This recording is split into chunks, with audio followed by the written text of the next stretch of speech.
যৌন দুর্বলতা পুরুষদের জন্য একটি অত্যন্ত স্পর্শকাতর সমস্যা। বাজারে জিরিক্যাপ আর যুবরেক্স দুটি খুব জনপ্রিয় মেডিসিন, কিন্তু অনেকেই কনফিউজ হয়ে যান কোনটি তাদের শরীরের জন্য সঠিক, কোনটি কি আপনার জন্য বেশি কার্যকর, নাকি দুটোই কাজ একই। আজ এই দুটি ওষুধের উপাদান, কার্যকারিতা ও পার্শ্ব প্রতিক্রিয়া নিয়ে বিস্তারিত আলোচনা করব। হ্যালো বন্ধুরা, মেডিসিন বিষয়ক আলোচনা চ্যানেলে আপনাদেরকে স্বাগতম। আজকে আমি আলোচনা করব সম্পূর্ণ পার্শ্ব প্রতিক্রিয়া মুক্ত ভেজস মেডিসিন জিরিক্যাপ ও যুবোরেক্স এর তুলনা নিয়ে। চলুন বিস্তারিত আলোচনা করি। জিরিক্যাপ হলো ইউনানি ধারার একটি ঔষধ যা মূলত যৌন আকাঙ্ক্ষা বৃদ্ধিতে কাজ করে। অন্যদিকে যুবোরেক্সও একই ধারার ভেজস মেডিসিন। মনে রাখবেন, এই মেডিসিনগুলো কোনো ম্যাজিক্যাল ঔষধ নয় যে খাওয়ার সঙ্গে সঙ্গে আপনি প্রমাণ পেয়ে যাবেন। এগুলো মূলত আপনার শরীরে স্নায়ুতন্ত্রকে শান্ত করে এবং রক্ত সঞ্চালন বাড়িয়ে যৌন ক্ষমতা পুনরুদ্ধার করতে সাহায্য করে। তাহলে পার্থক্য কোথায়? জিরিক্যাপ মূলত যাদের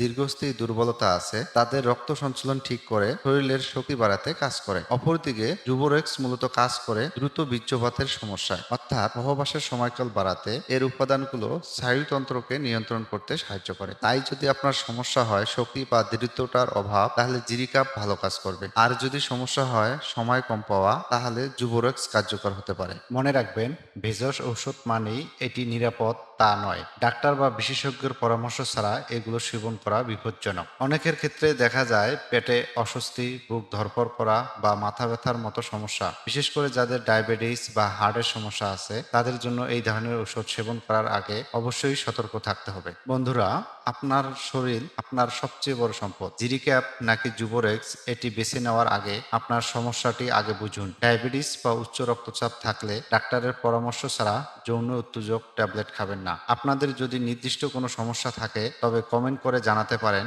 আমি চেষ্টা করব আপনাদের প্রশ্নের উত্তর দেওয়ার। আজকের আলোচনা এই পর্যন্ত। সবাই ভালো থাকবেন, সুস্থ থাকবেন।